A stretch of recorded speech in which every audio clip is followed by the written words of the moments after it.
Properties. Oh. Oh.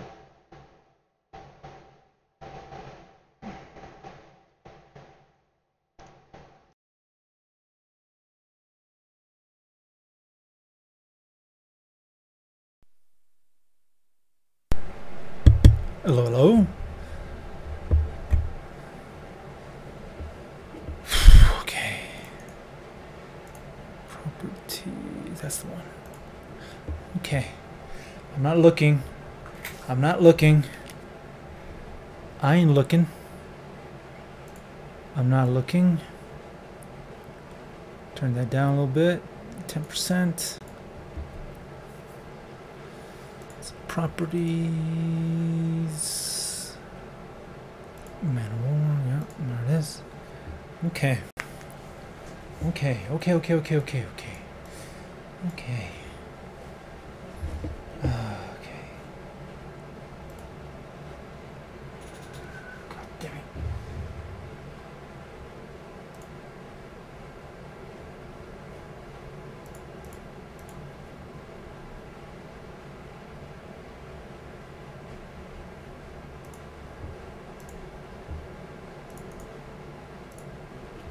Cutting.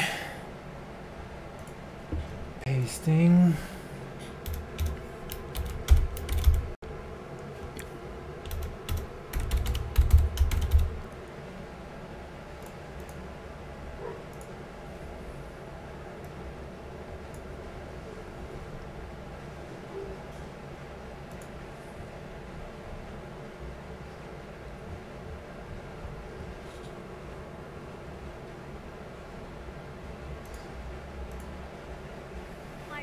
God damn it.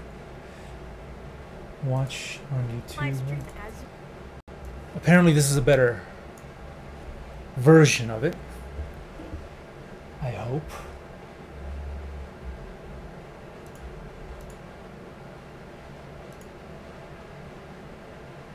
Oh, it's such a fucking hassle.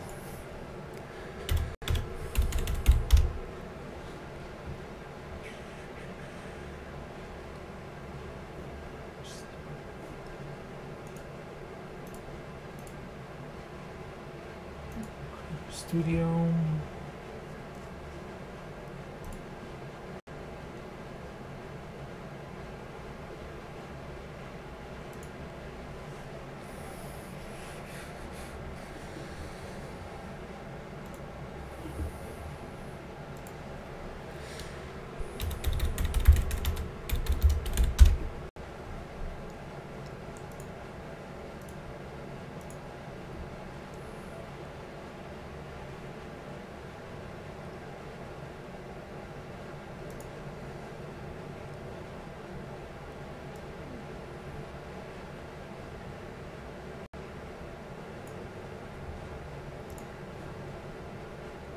See, oh great, can't see it. There I am.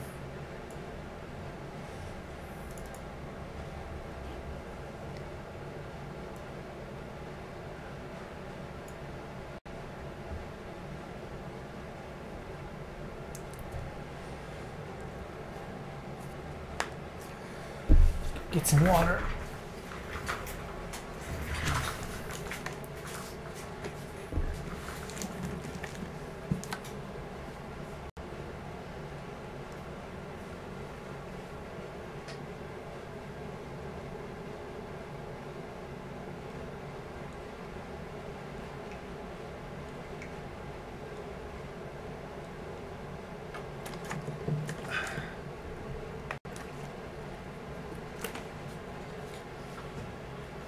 All right, I think we're ready. Got my headphones on, got my water. I already drank all my coffee. I was gonna be drink. I made myself a cup of coffee in the morning, but I didn't have internet in the morning, so I couldn't watch it. Great, just great. But anyway, I've been avoiding spoilers all freaking day. Just been watching Netflix until I was ready to watch the E3 press conference. The EA press conference. Are we gonna see Titanfall 3? Perhaps. I mean, I know for a fact we're gonna see some Battlefield 5. The Battlefield 5 launch trailer. Boy, was that a shit show. It pretty much showed Battlefield in a light that I'm pretty sure a whole lot of people were not interested in. Me included, I wasn't all that interested in wacky, crazy, fun times World War II. I mean, if they had just made it Bad Company 3, wouldn't be such a big deal. But the way they portrayed what's supposed to be a World War II game just completely turned me off. Not that interesting.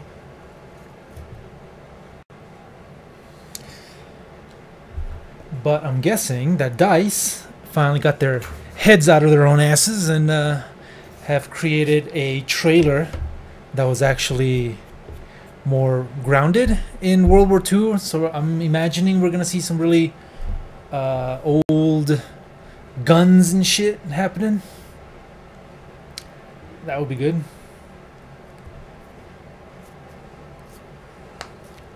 Okay. Oh yes, and if you're in the chat, go ahead and chat. The combos will actually appear in the stream, and will be recorded for posterity. So that's kind of cool, right? Hello, Mio. Welcome to the stream. I really wanted to do this early in the morning, but that was not to be. But let's see. But luckily today is just the EA press conference, not such a big deal. I'm not expecting a whole lot. But tomorrow we got the Microsoft, the Bethesda, and the smaller, wackier Devolver Digital thing. So Microsoft is going to be a big deal. I don't have an Xbox. At no point has Microsoft sold me on an Xbox, and I don't think they're going to be selling me an Xbox this year. The only game that I'm interested in getting on the Xbox One, because it's an exclusive and that's the only place I can get it, is the Rare Replay. I would love to have a collection of all those awesome games from Rare, and some not so awesome games, but you know, I like bundles. I like bundles of collections of stuff. I would love to play that game, but I'm not freaking getting an Xbox One just to play the Rare Replay. That's not going to happen.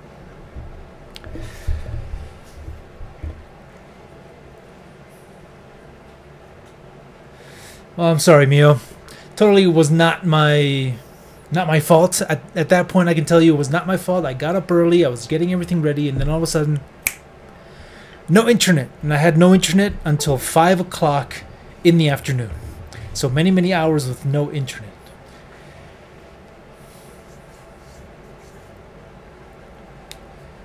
But luckily I was able to at least salvage my private stream. So I did do that. I got my work done.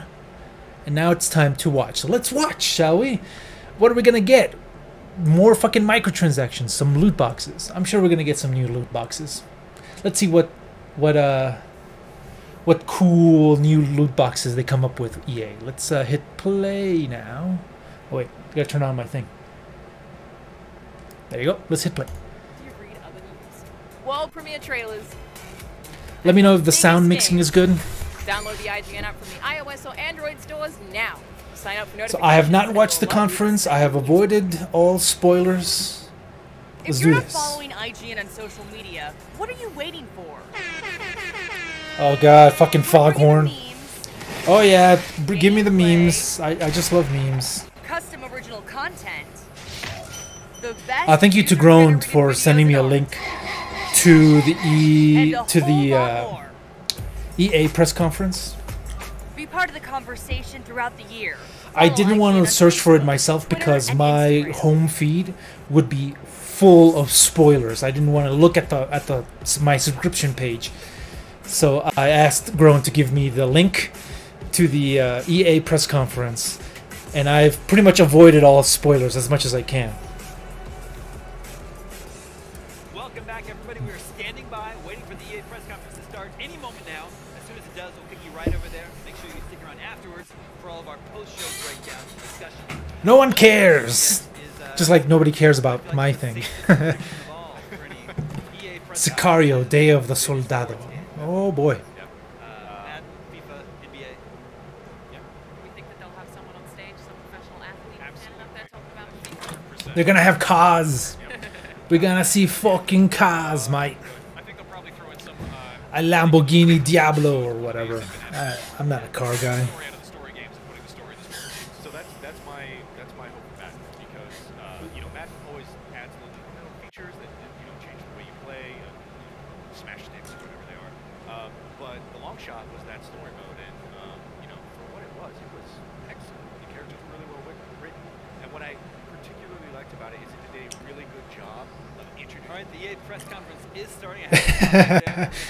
You should have just told them, shut up, it's starting. No one gives a fuck. Oh yeah. Oh, here we go. Battlefield, more sports. Cause that's what we want. We want more sports. Cause they change so much every year.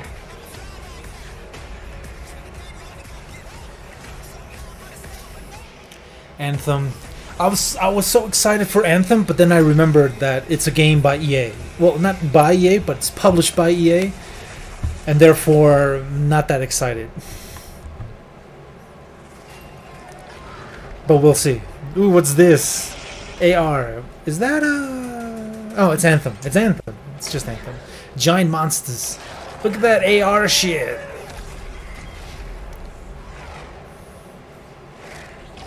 I'm sure everybody sitting down is seeing the exact same thing. Things popping out of screens. So that was Anthem. We're gonna talk about that It didn't tell us jack shit about Anthem. Just that there's monsters and you're in a spacesuit. And while you might recognize me from the gaming community, I'm kind of a new face around here. So this year, EA wanted to change things up because they know that I'm both a gamer and a fan. And also, the last YouTube influencer that they brought over was a fucking shit show. That was horrible. I feel so sorry for that guy who completely choked live in front of millions of people.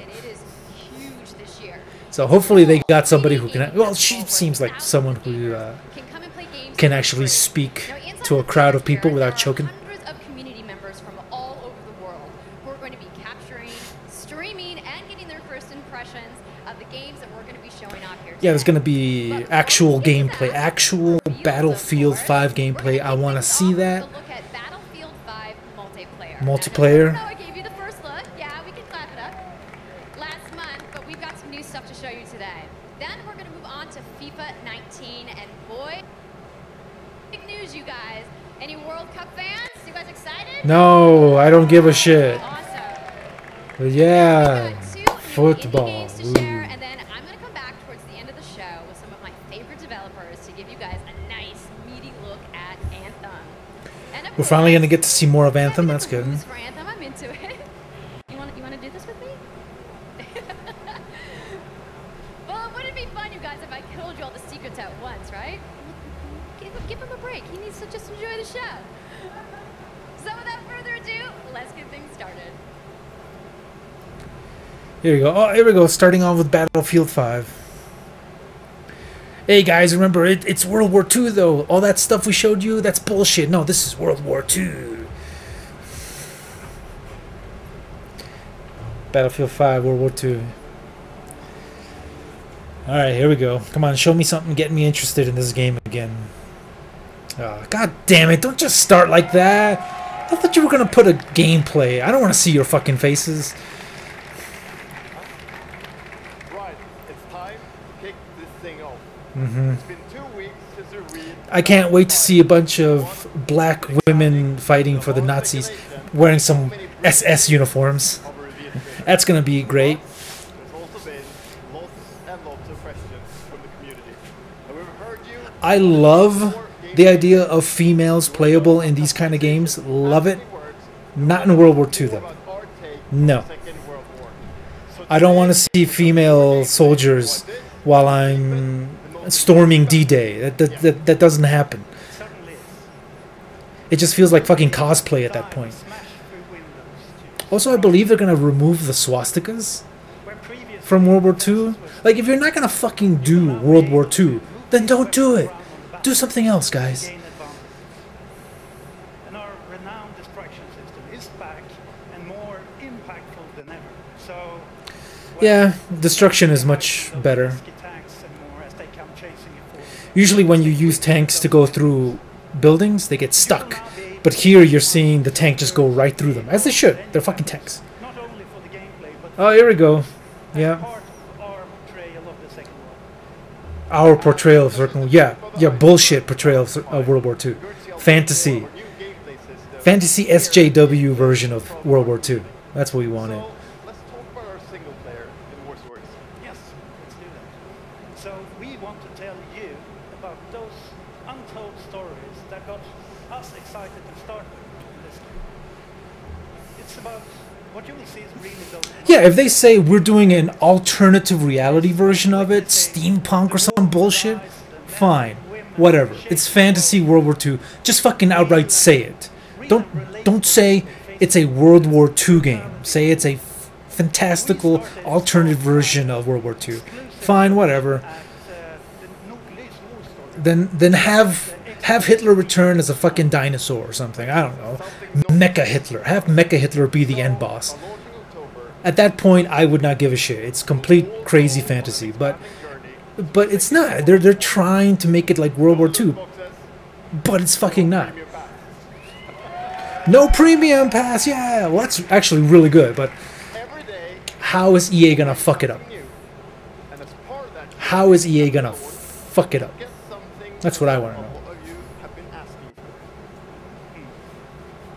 It's Royale. Oh God! Oh my God! Did they just say Royale? Royale reimagined for battle. Oh, this is where we're going down, eh? Team play, vehicles into this new experience. I did not. I was not expecting that. Oh boy. You haven't played before. In Battlefield. You know what I would prefer instead of a battle royale mode? A good fucking single player. You haven't made a good single player It's time to in show years, what guys. Battlefield so special. It's the unmatched intensity of our multiplayer sandbox, and this time it's even more epic, fighting across multiple maps and modes. Welcome to your next Battlefield experience. Oh boy, we're doing the battle royale thing, huh? Ground operations. Oh boy. Even Okay. featuring music. Featuring music, huh?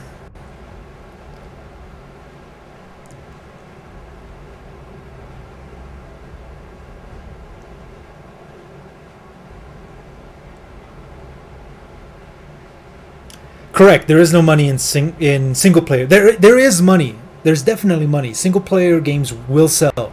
The problem is, single player games will never make as much money as a half-assed multiplayer. Like they just can't.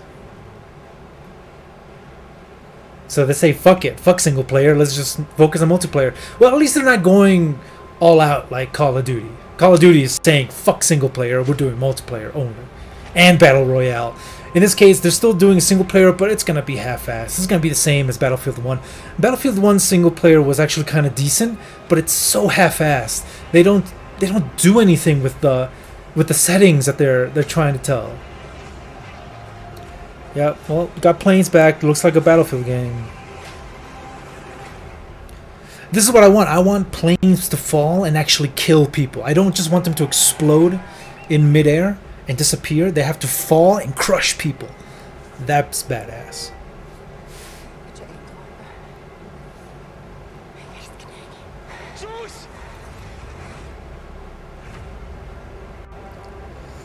War Story exclusive first look in the Xbox E3 Brave. Okay.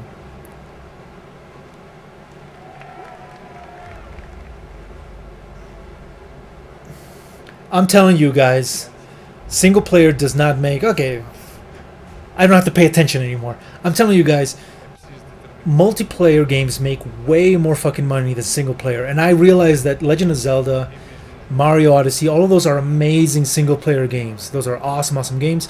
I haven't played them yet. I want to play them, but I realize that they're really great games. They can't make as much money as a multiplayer game, simply because there's way more things they can monetize in a multiplayer.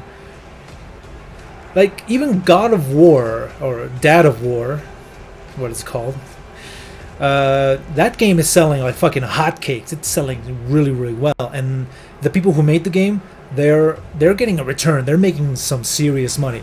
However, it pales in comparison to FIFA's bullshit loot boxes.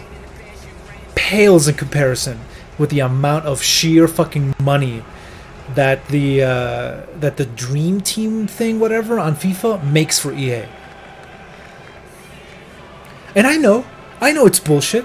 I know it's not fair. I know that single player games made with real fucking talent, not to say that these multiplayer games are not made with talent, but the fact that they're making so much goddamn money off of loot boxes and whales, it's fucking criminal.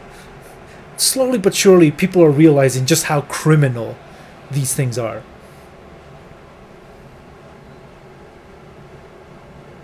That's the UEFA Champions. They have loot boxes, but they're cards.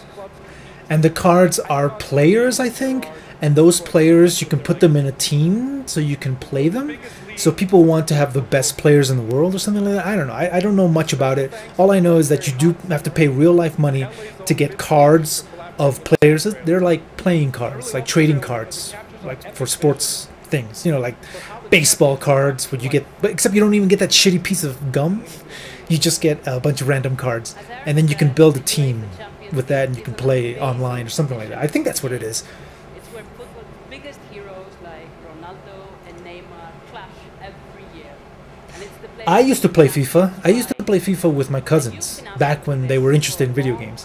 The only reason I played was that because that was the only game they would actually want to keep playing. If it wasn't fucking FIFA, it was nothing else. I couldn't get them to play Metal Gear Solid with me. Or so, not that that's a two-player game, but they're not interested in that sort of shit. And I was not interested in football at all, but I played because I like video games. That's about it.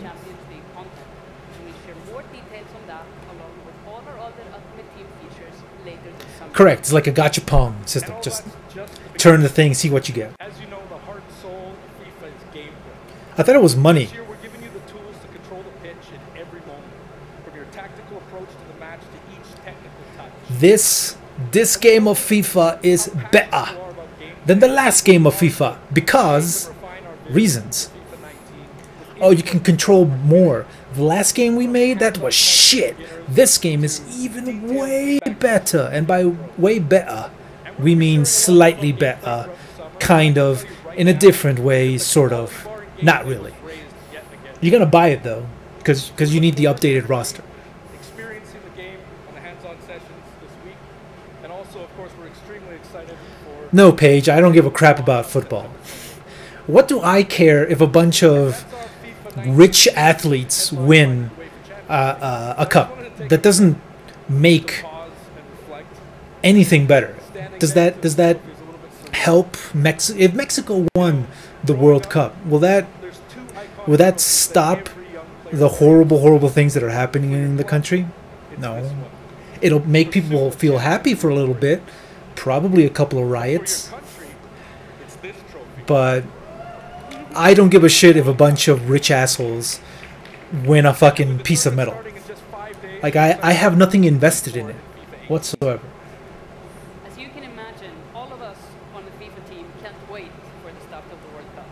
And we want to celebrate with FIFA 18 players, which is why just after the... Well, yeah, the argument works for anything, any sports game.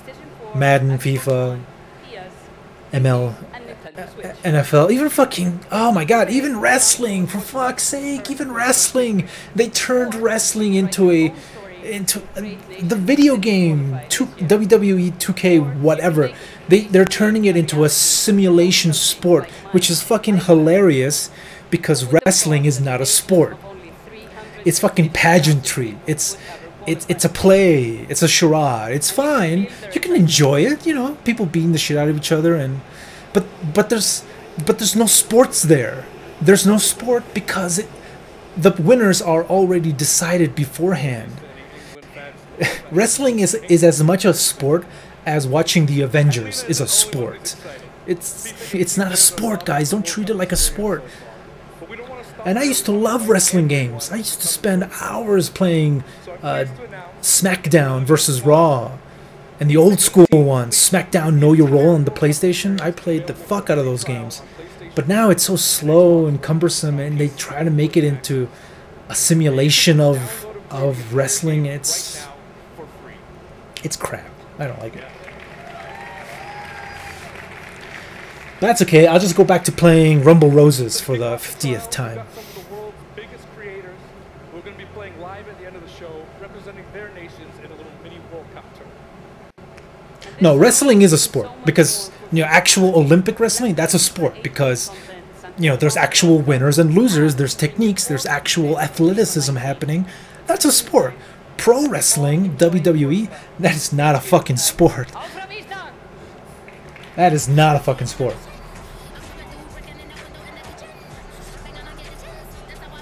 Anyway, look guys, sports! Look, Mexico! I'm excited to play as Mexico. Look, more loot boxes. We just saw it. They're gonna sell, those are the loot boxes right there. Ooh, play it free.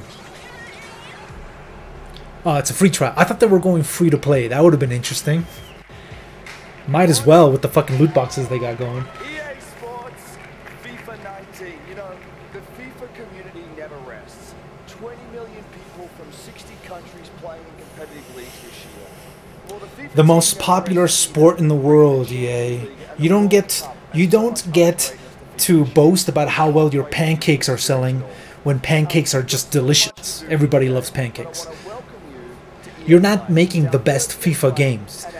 The reason that your game sells a fuck ton is because you are the only people who have the FIFA license. Nobody else has it. If you gave the FIFA license to somebody actually competent, I think they would do a pretty good job. media in the last 5 years is the combination of streaming plus subscription. As consumers, watching movies, watching TV, listening to music, reading books. Did they tone down the sexiness in Dead or Alive 6? I remember the sexiness in Dead or Alive 5 was pretty decent. I mean, there's a shit ton of swimsuits to buy, and they have some pretty risque swimsuits. So, I don't know. I did see that they're announcing Dead or Alive 6. For many people, that's going to mean extending the experiences they already play on our partner platforms. For others, it's going to mean new games. I wonder what asshole actually wears an EA branded T-shirt. Like that's basically putting a target around your face. So this week we've got a tech. Anyway, what is this? What is this? All of our games streaming in HD. Ah, they're announcing a streaming service. Okay. You're able to try out for yourselves. Now it's not quite ready for full market prime time yet, but it is a promise of what we hope to bring you in the future. A new streaming The service. second part of that, of course, is subscription. And we started subscription a number of years ago, and many millions of you have signed up and experienced the joy of being able to have full access to a great catalog of games. I've seen the catalog. It's okay. It's actually very small. Origin Access Premier will bring Origin Access Premier. Oh, Premier now. Okay. starting with Madden NFL, back on the PC for the first time in over a decade. Yeah, Madden. FIFA 19, Battlefield 5, and of course Anthem. And there'll be I don't want to stream Battlefield 5. second, And I don't know about Anthem. I don't know. our library of over 100 games from EA and other publishers. And third, it will launch later this summer. That's a little later in the year. So it's going to be like Origin Access. You pay once a month, and then you get to download, not stream. I don't want to stream these games. I want to download these games and just play them. this weekend. Because if it's that, then I can think about it. It's not a bad deal. You pay $5 a month. You don't own these games, but you get to download, install, and play them like you own them, as long as you're a member. It's not a horrible thing. And Battlefield 5 is going to be on it. Oh wow, Plants vs. Zombies. I thought that game was dead. Batman. Really? This game is old, guys. Fuck. Oh yeah, it's Joe Andromeda. I'm sure you're super proud of that. Titanfall, Madden. Was that? Oh god. Sims.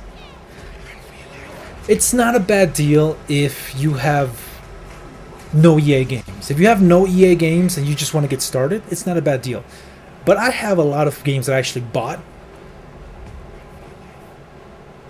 Hey, So it's not a huge deal. I already have most of the here, games. Sitting inside the crowded EA Play, and I just happened to find Mr. Vince Zampella here in the audience from I actually don't care about owning video games. Like, to me, a video game is not something I own, it's something I experience, and then I move on to something else.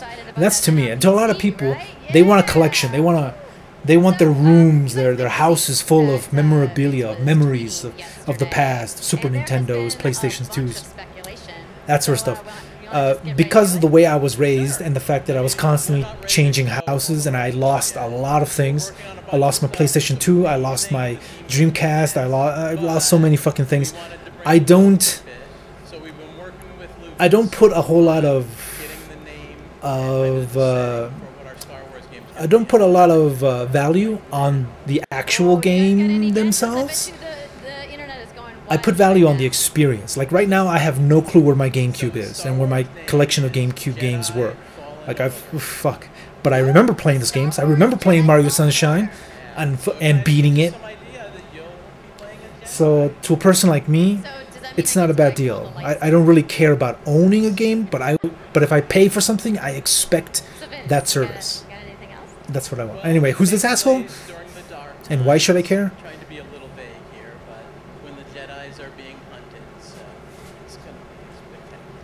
So for all the hardcore nerds out there who want to know like where in the timeline, like between which episodes is it? Between 3 and 4. Okay, all right, between 3 and 4. That sounds like a nice time. Got it? Any other tidbits? It's not a nice. It's a dark time. It's a dark time. What game was he talking about? I totally forgot. But it's a sequel for something, so. All right, so I think people are now anxiously want to know, like, when can we play the game? It will be holiday of next year, 2019, not this year. New ones being Sorry to shown. dash any hope.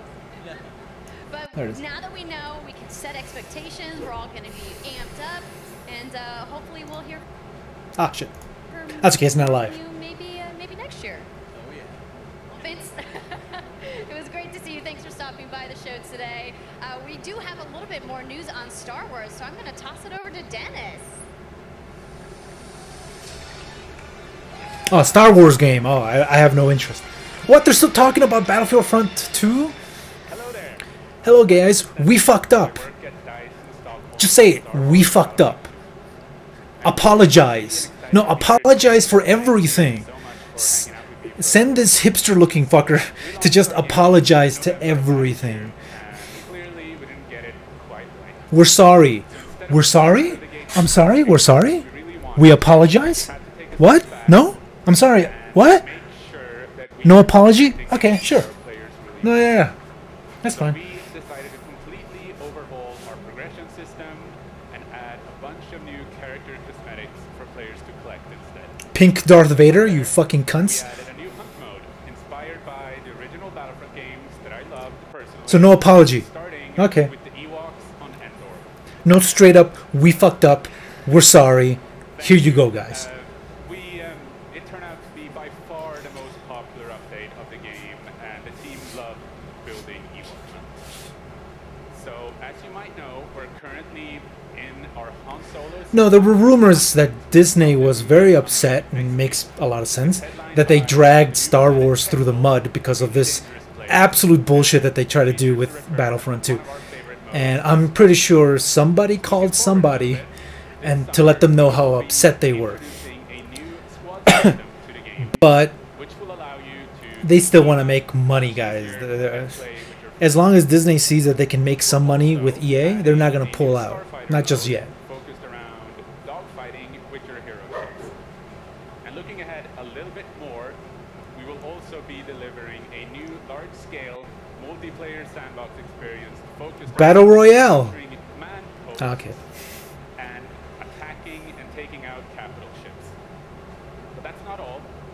We know that you have been asking for new heroes, villains, and planets from a certain era that features a very iconic Star Wars conflict. Yeah, talking again about the account. Well, it's like Netflix. Like, I don't care about owning a giant library of movies. I don't really care. I just want to watch it, experience it, get the memories, and then move on to something else.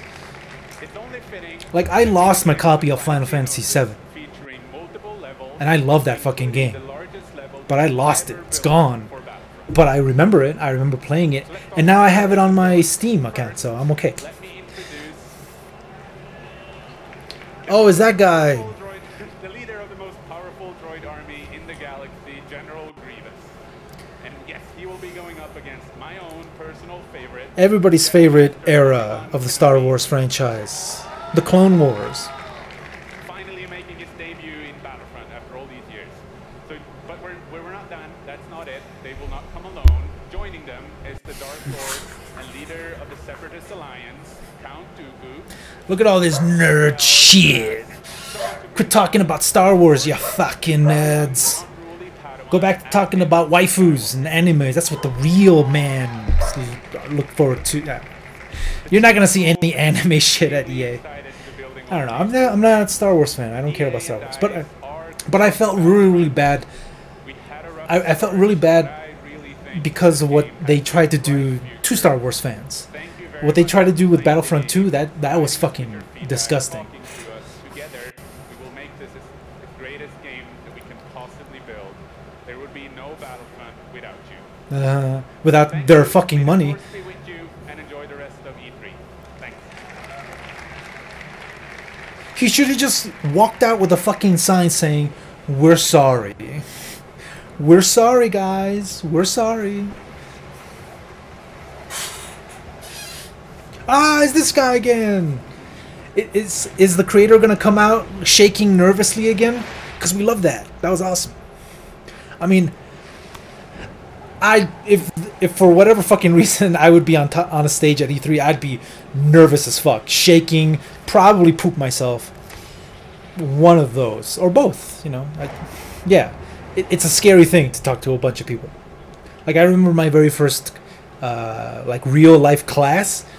If you don't know, I used to be an English teacher. My real life class that I had to give in front of a bunch of people, I was fucking shaking, man. Yeah, it's that guy. I think he had like a tattoo. Hi, it's really good to see you. No, yeah, it's that guy. He had like tattoos on his hands. Yeah, it's him. In Unravel, we used yarn. And he paints his nails. What a freak. And the bond between people. In our new game, we tear that bond up right at the start. You lose everything. Well, actually, Final Fantasy VII, I love that game, but you know the real Final Fantasy game I love? Well, love more? Final Fantasy IX. That's my game. Oh, here we go. Time to get busy. Oh, did they just make a baby? Ew, they're connected. Unravel 2. There we go. It's a game about fresh starts and second chances. These two little souls who refuse to give up and who build something new and beautiful together. And the whole game is inspired by that spirit of optimism and togetherness. Right. You see, it's all made... Okay, but how many children will have cancer in this game? 2? Maybe 5? Maybe an entire school of just orphaned children with cancer and dying puppies?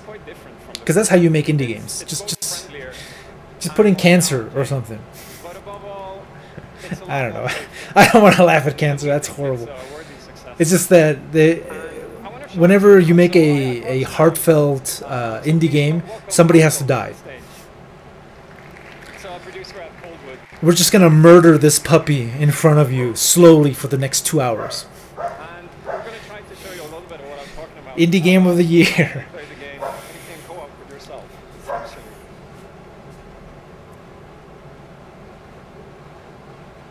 Oh, here we go. some actual gameplay. I did play a little bit of the previous game. Oh, debug mode! There we are. Okay, well, at least we know it's a work in progress, guys. So when you're playing, Ew! pick up the other character and They've like assimilated together. Okay, one of those people have cancer, right? But that turkey has cancer. Somebody has cancer. We figured that since it's a co-op game, we wanted to have more like.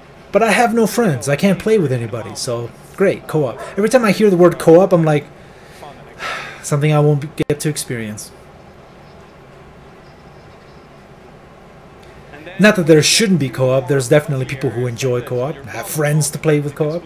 Makes sense. I used to play co-op with my sister. It was a lot of fun. We went through the entire Gears of War campaign. Those were good times. Together and helping each other out and utilizing this bond between you to overcome any obstacle that you come across. I don't know if co-op games are the best. There's a time and place for everything. A lot of people say, oh, this game is really fun with friends. Well, no shit, Sherlock. Playing with a giant turd is fun with friends. With the right friends and the right mood, you can make anything fun. It's not really speaking to the game's value. Anything can be fun with friends. Or at the very least, more enjoyable with friends. I'll swing. Alright. And I'll catch you. There you go. And swing now? Okay, you go ahead. So yeah, I did play a little bit of the first game. I did enjoy it, but some of the physics was a little bit wonky with the string. As it would be, it was doing some very complex calculations. But it was, from what I played, it was fun, had puzzles, things you actually got to think about.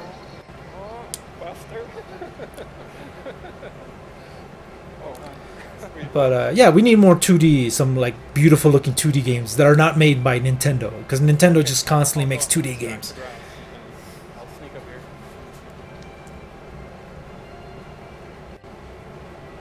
Okay, your turn. Yeah, look at me. There you go.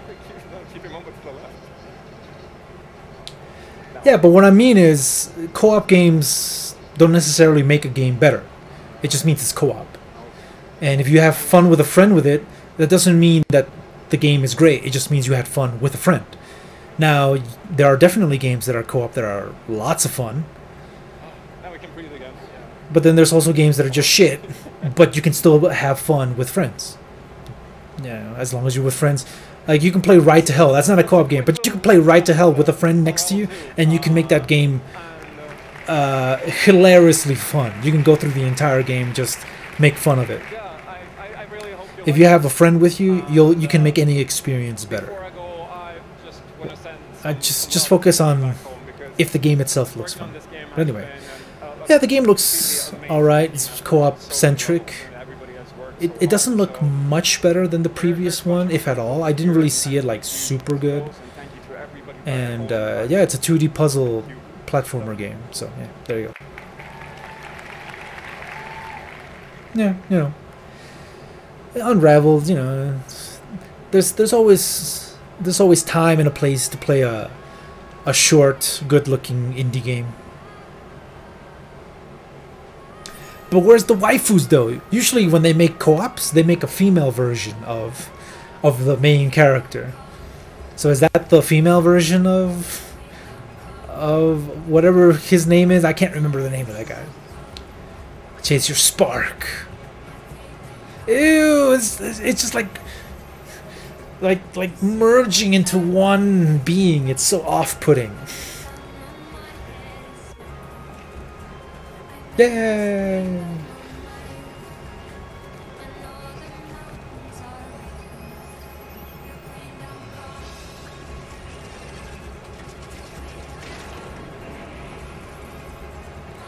Have I played the RPG Battle Chaser? No, I have seen it though. I think I've seen it on Steam. It looks very WoW to me. And by that I mean the art style is very WoW, which is something I'm not very fond of.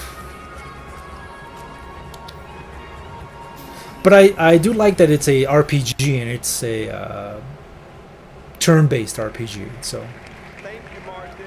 I like those games. I like turn-based. Turn-based RPGs should stick around. I like These those. guys have done an amazing Not everything needs to be job. action. That they have a lot of passion, and I can't personally wait to play Unravel 2 with my kids. But what's even more Yeah, he looks like he was excited to play with his kids. Look at how happy and excited he is. You heard that right. What? You'll be able to take these two Yarnies on their next big adventure starting today. The game is finished. It's Oh. out. Ah, there you go. It's... Oh my god, somebody somebody lost their shit because Unravel 2 is out right now. Back in 2015, It's cool. I like when they say it's out right now. That's cool. to seek out the most creative, independent No need to wait. developers Go and buy, our download it. original story. It's been our way of helping these creators bring their unique games to the world. And See guys, we're not complete pieces of shit. We help the indies. representing his team of Haze Light and The Way Out. And I think we all kind of remember that. A Way Out. That's a co-op game. That's a straight up hardcore co-op game. I think I did. Anyhow, in March that game caught fire. It's innovative, it's fun, Innovative. something fresh and new, and you all love it. We saw over 2 million players in the first 2 weeks. And A Way Out is such a huge success that Joseph and his team are expanding and moving into a new studio. They made enough money to actually get out of a box and get into a building. Work with Awesome. independent developers to help them realize their dreams. Which leads us to our next EA Originals title, from a little game studio in Berlin called Joe My Games. Show my When I met this games. team and I saw the game, I was instantly drawn to a personal. They were living in a dumpster, It's one that tells holding very cups, powerful and asking for money to develop an indie game. unlike anything we have ever done. I imagine that's how most indie game developers are picked up by giant corporations like this. Sea of Solitude, another indie game. Look, a woman! I still remember during the pitch how enthusiastic Patrick was, and that afterwards, like our whole team, including me, were super excited. It actually feels. No, I haven't played that one. It looks pretty cool, I'm pretty though. excited. Maybe. But I've heard good things about that NES-looking game. No, no, you cannot outdo the previous guy. You cannot outdo Shaky Handman. We are Don't even try it. a small indie game studio from Berlin, and we are developing Sea of Solitude, or SOS as we call it. The whole journey from the very first concept. Please don't throw up on the stage. Part of EA Originals is simply amazing. Let me tell you more about our game. No, don't tell me more. Show me more. Humans get too lonely, they turn into monsters. This Zombies is again. the core of everything you will see, hear, and hopefully feel while playing SOS. Emotions. I can just picture David Cage behind her, going emotions. Talk about emotions.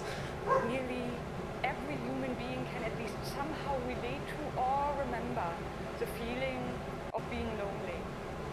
In my case, I started writing the story when I felt the loneliest in my life. I think as an artist, you process your emotions. Yeah, but they usually let someone's dad on stage. I'm still amazed how like the concept seems to just float out of me like right into the hand and onto the paper. I think this is also why so many people can instantly connect with the game, because You know what helps connecting with the game? Gameplay. that it takes place in a fantastic Why don't you show gameplay while you're speaking? SOS That would be tries to nice. show how people experience different kinds of loneliness, but also But you're not how showing outside of how I'm actually interacting with this interactive game. We achieve all this in playful ways so that players who wants to simply enjoy a fantastic experience can do so. But Is this players boat simulator? who wants to look a bit deeper can reveal a whole emotional world. Emotions. beneath it all. Sea of Solitude is about a young woman named Kay. Okay, so it's the protagonist, a woman. From such strong loneliness that her inner feeling, the darkness, the anger, The darkness. the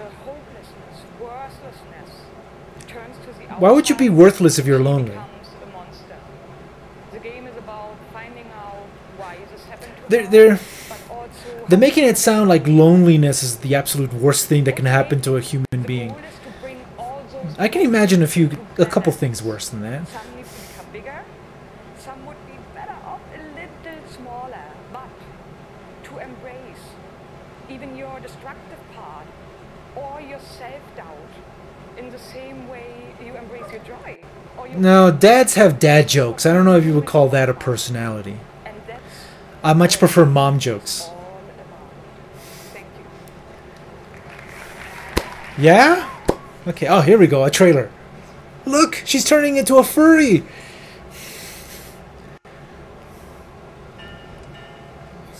I would have preferred to have just seen the trailer.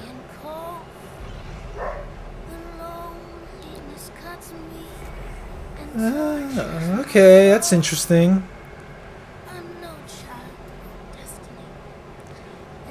So we turn to birds? That's what humans actually come from, birds? Look at that sick bird, mate. That's a fit bird she is. There we go. Ooh, parting the sea.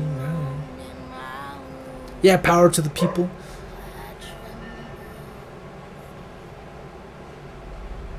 Sea of Solitude. Alright, so it looks like it's going to be a 3D platforming sort of game. Oh, here we go. NBA. Time for a break.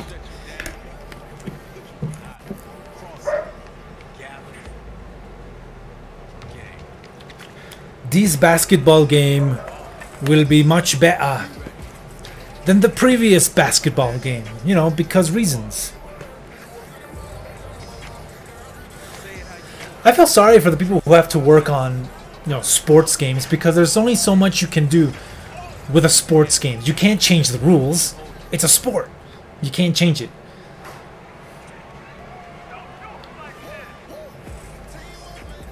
So there's the only thing you can do is just keep adding on small things on top of the base, which is just basketball.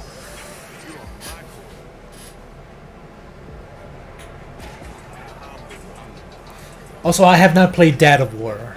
I'm waiting until that goes on sale. That's the story of my life. I'm just waiting for things to go on sale.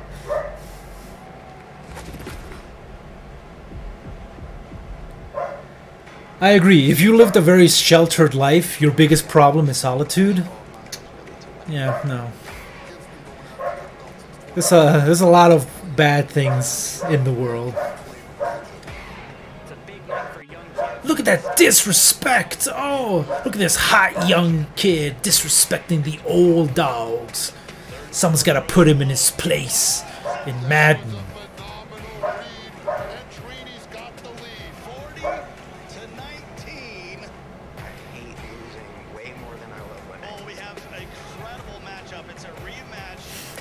That's correct. All you gotta do is remember that these people that you're watching playing a game for children, they're getting paid millions of dollars to do it.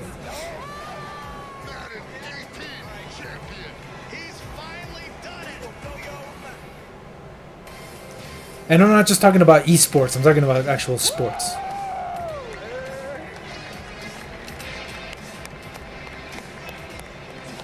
Oh look, they got him a belt because, you know, wrestling. Wow, already starting. Okay. Hi everybody, I'm Juju Smith-Schuster from the Pittsburgh Steelers. Sorry, who? As you guys can see, king of touchdown celebrations. That's pretty fire. I like that a lot. As you guys I bet you do. Madden 18, Madden champion. Like, give it up for young kids, man. Give it up. Look at this very photogenic Madden 18 winner. They didn't get the big fat neckbeard people like me. Now they got this dude that looked like he walked out of a fucking fashion magazine. High school, I was playing baseball, I hurt my arm. So then I picked up Madden, and at first I was really bad. I was getting blown out online, but I kept at it, put more and more time into it. Eventually I made my first tournament, but I had a big decision decision. It was the same time as my graduation. Wow. Okay. That's so interesting. Number one. That was so interesting. I had to say, wow. That's number one. Number two. You said you had the decision to go to your graduation. So, like, what did you do? I chased that money. I still got my diploma, but I chased that money. I got a diploma. I wasted my fucking time. I'm just gonna play video games and make more money than I ever would being a doctor or a lawyer. Hey man, if you can make money doing what you love, go for it. I made the final on TV and got blown out. All those losses made me gain a lot of mental toughness, and that's why I got this belt. I believe the guy on the left is wearing floral patterned pants. And you know what? Usually I would hate that, but because his top and the bottom match and they're so basic, it actually kind of works. I'm just saying, it kind of works. You can have one like really loud thing. I don't know jack shit about fashion, but my rule is you can have one really loud, complicated thing, and everything else should be simple. So it kind of frames what you're wearing. If he was wearing like floral pattern and then crazy pattern shirt and then crazy pattern shoes, no, he should be arrested for assault on everybody's eyes. But I'm not gonna hate. I'm not gonna hate on his outfit. It was alright. I wouldn't wear floral pattern anything, but I would probably wear some stupid skull pants or something. Why not? Yeah, bright yellow is pretty loud, but the background was really dark, so he pops out more. If he was wearing bright yellow in a very bright location, it would be kind of hard. Especially if the sun was hitting his jacket and it was reflecting onto your face. That's assault. You know what? I actually kind of like this. They're spreading out the sports. Sports, then some actual video games, and then some sports, and then some more actual video games. So that's how you're supposed to do it. If they just did like a whole block of football, then basketball, then fake football, I would have tuned out a long time ago. Well, what do you consider normal looking clothes? Do you consider white shirt and blue jeans normal? Because if it is, that's fucking boring. Ugh. I fucking hate blue jeans. Other people can wear whatever the fuck they want. Just keep your shitty blue jeans off of me. I can't stand them. They're so common and generic. There is no shade of blue, no jean pattern that will make me wear them. I'm okay with like black jeans or whatever, anything that's not blue. Oh, here we go, mobile games. Giant nuclear missile, War Crimes. War Crimes, the video game. A bar fills up while the missile is possessed. Whoever controls the missile, when the bar fills up, will fire the missile. No, I didn't try the Mario Tennis. I downloaded it, but it wasn't available. Nintendo does really stupid shit like have you download something and then but only make it playable at certain times in a specific day, instead of just giving you access to it for a weekend or for a week. So no, I couldn't play it. So who's this guy? Why should I care? Oh, the red.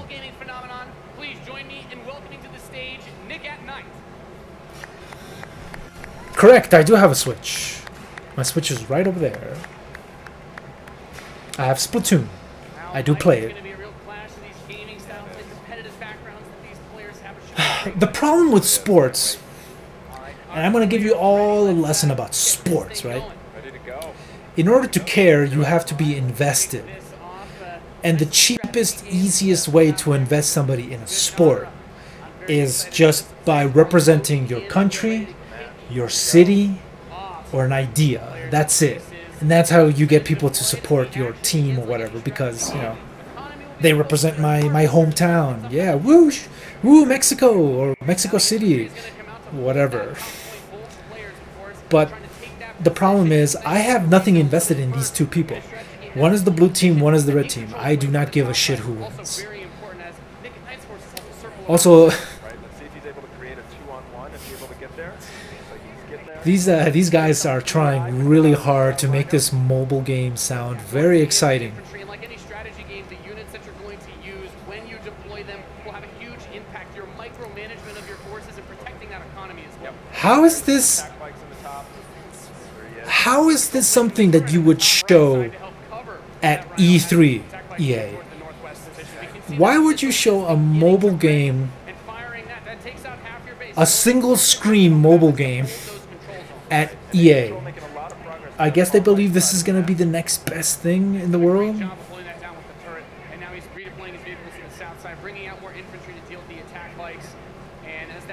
Octopath Traveler demo? Yes, I actually did play it. It was alright, I didn't play it for too long. Putting some flamethrowers, right, absolutely. Again, they're going to tear through those infantry.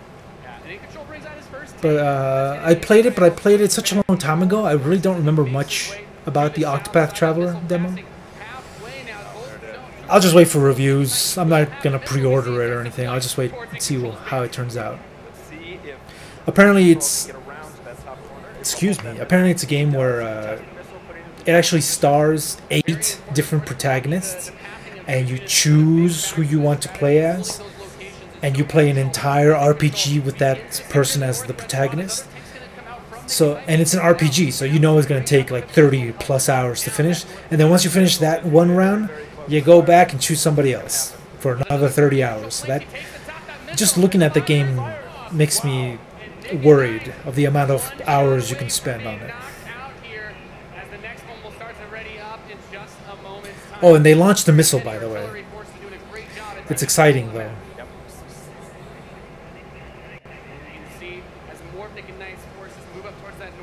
Why couldn't they make something look a bit more exciting than just blue team versus red team?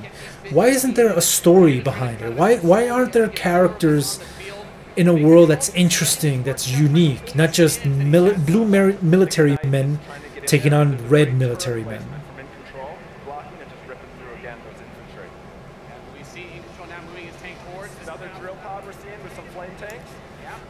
I can't believe EA thought this was gonna be, yeah, people want to see this. They want to see 10 minutes, 20 minutes of this gameplay, and they want shoutcasters to comment through the whole thing, you know, because it's just so exciting. Absolutely. Nick and Knight cruising around, thinking about harassing those harvesters, coming around the far side for those rhinos. Looks like he's really pressing it. And you see that missile is starting to get close to firing with 3 zones in control for Nick and Knight, looking to set things back the other way. In control, trying to rally his forces around. He doesn't want to engage with just 1 or 2 units. He wants to move all of them together, create a good flank position, and take over that south. We're seeing the first mech unit from in control. Oh, a mech unit. Exciting. And this will watch out for this missile. And Nick and Knight fire that one off and settle for... Oh no! Next missile wins. Let's see what happens. Oh no, red team is gonna win against the blue team. And I'm invested because why? There he is. Yep. Wow. Okay, we've got our first mammoth tank on the board. If Nick Control can get this in position, he's going to do some serious damage. That missile just passed halfway ready. He's also bringing out his first air unit. Wow. To deal with those. You know, at least the sports announcements had like change of angles, different sceneries, some new clothes, you know, flashy lights, great graphics. This is just a whole lot of nothing. That was epic. I guess that was epic. What a map. Thank you so much. That was awesome. Any thoughts, guys? I just came to make mammoth tanks, so I've done my job. Yeah, absolutely. That was awesome. We saw a little bit of everything right there. Perfect. Great. Let's hear it for Nathaniel. Go away, please. Go away. Can we please get a burnout? EA, you own the license. Please show me a burnout. Show me a fucking burnout. Oh, it's Command and Conquer Rivals. Oh, okay. That's why it looks so generic. It's Command and Conquer. Okay. Continuous control of their armies in quick, competitive head-to-head matches that are fueled by skill and strategy. Now, Rivals will be coming to iOS and Android devices, but I'm excited to announce that Android players can play the pre-alpha today. So head to the Google Play Store, search... I'm going right now to the Google Play Store. I gotta download my Command and Conquers. Ooh, boy. I'm kidding. It's not even on. Burnout! No. Why did I do this to myself? This Burnout is dead. Oh god, is this a trailer for what we just saw? Or is this something different? Is this a fucking trailer for the mobile game we just saw 20 minutes of?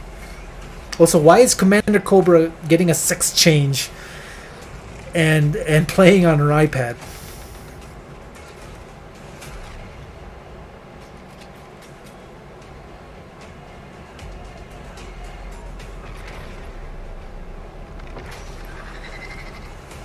No, they don't. They're not interested in making video games. They're interested in making services. Games as a service. Yeah. Oh fuck! It's the trailer for the fucking thing we just saw. Like that entire thing wasn't there. Like that entire thing we just spent watching didn't even happen. Command and Conquer for a new generation. Yeah, on mobile. I'm sure a lot of people are excited for that. I wanted to share a few final things. Okay, we're gonna see some Anthem stuff. How are you gonna fuck it up, Andrew Wilson of EA? And then you just come in and put a loot box in front of their computers, and you say, put that in there. But I'm trying to put that in there, or I'm gonna put this up there. First, that at the very core is choice. Is that you as players get to choose how you play, what you play, when you play, and what devices you play on. That in making those choices, It's all about player choice. Oh, we're giving you so much choices. for how they choose to play. That for every moment you invest, we know that you put so much of your life into the games we make, and that for every moment you invest, And then we grab you by the balls and just get more fucking money from you. We get you addicted. past the grind, and that these are experiences that truly enhance your lives. Did he just say get past the grind? So basically saying, don't pay attention to the grind we forced into our games to manipulate you into buying our loot boxes. Don't pay attention to that. Just play the game. And as much as you love playing them, there's something that is even greater that we can do together. Loot boxes. The power of this community when we come together to do amazing things is profound. Last weekend was the 3rd year of our Play to Give program. Oh, he's talking about charity. All right. How the power of play can be a positive force for social impact. Millions of you out there participated in 9 in-game challenges in our games, logging millions of hours in support of Play to Give. And to celebrate that, we contributed a total of $1 million to 3 charities that share our vision for a more inclusive world. More inclusive. Representation and equality are not something we strive for, they are the standards. And when Yeah. Fuck trying to make the games better. Who gives a shit about making your games better? We just need to be more inclusive. National Bullying Prevention Center and Ditch the Label, an anti-bullying organization, all are doing great work, and we're proud to support them through Play to Give. And thank you for your support. Hold for applause. Thousands of us at EA and millions of you together doing immeasurable good because we love games. Thanks for being with us, and thanks for the incredible privilege of making games for all of you. Now, without For further taking ado, your money. take a look at Anthem. Alright, here we go. Some Anthem. Like I got Destiny 2 through my Humble Bundle and I played it. And I really don't care. Like I played it for a couple hours. So I hope this is better. The Anthem.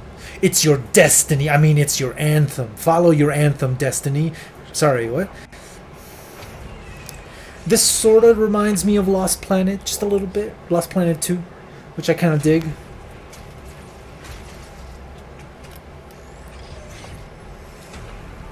There you go. Everyone's Iron Man. Fuck it, you're Iron Man. You get to be Iron Man, and you get to be Iron Man, and that fat kid over there gets to be Ultimate Iron Man because you know he's fat.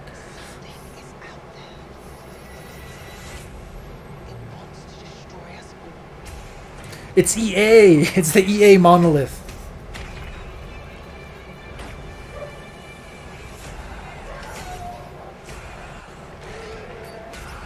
Ooh, I like that neon green with the black. Stands out more. I wonder how many shaders and loot boxes I gotta get to get that stuff.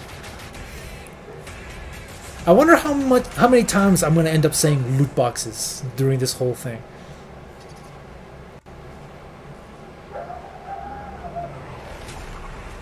Yeah, look at that ninja! I want to be that ninja. How much does it cost? Not $60 that you spend for the game. That's for damn sure. Anthem. So again, we saw a CG trailer. We didn't actually see some fucking gameplay. Thanks a lot. Thanks a lot, EA. I mean, we got to see some gameplay last time, but I don't care about CG trailers. There we go, some gameplay. Thank you. Okay, don't give me a seizure, EA. I don't want a seizure, I just want some gameplay. Why are you trying to give me a seizure? EA. I'm not epileptic, but that would be kind of harsh for people. Uh-oh, they have chairs on the stage. They're gonna have people sitting down and talking. So, I know all of you, like me, have had tons of questions about Anthem since last year because we're all BioWare fans. So we're gonna do No, we're mostly just really afraid of what EA is gonna do to a promising new IP. members of the BioWare team to chat with us. Ladies and gentlemen, please give a warm welcome Oh God. Mark Dara and People talking.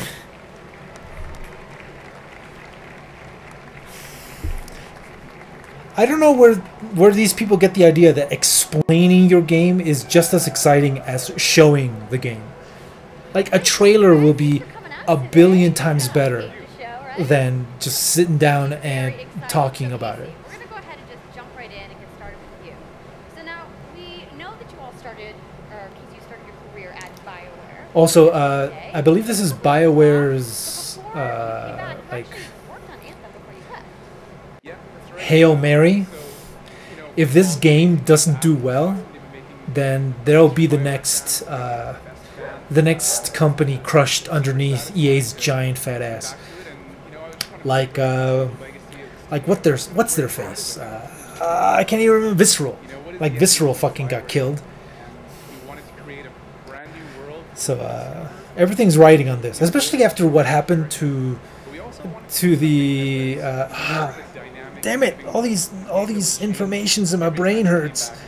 Mass Effect, especially what happened after Mass Effect Andromeda hit, and they pretty much destroyed the name of Mass Effect. This is it. This has to be their next big thing, or else they're fucked as a company or as a studio. Stories for BioWare, but I think we're kind of curious how you're planning to make the story work in this shared world. So a great story for BioWare is really about characters that you can have a connection. Yeah, and I was a huge fan of Mass Effect. Well, I'm still a huge fan of Mass Effect. Mass Effect 1, 2, and 3 are still good. Mass Effect 3 was... Oh, that ending. Oh, boy. It's just cutting corners. Cutting corners like a mechanical samurai. Whatever. But I enjoyed the series for what it was, and Mass Effect, and I was kind of looking forward to Mass Effect Andromeda, but as soon as the reviews came out and I saw what they did to that game, whew, you done fucked it up. It's nighttime, what we're experiencing together. Everyone's playing Anthem at a moment is seeing the same thing. So it's like an MMO. This is what we mean when we talk about our world. Congratulations, you made an MMO. But then when I finish my mission, I come back to a base like Fort Tarsus. And this is a single player experience. There you go, some gameplay. Okay. Rewards, I talk to some characters. So it's single player focused. I like that, because like I said again, I don't have any friends. So it's single player. And by doing it this way, we're able to combine that impact and agency of a single player story with the fun of teaming up with Oh, I'm really sorry to hear that, Wired.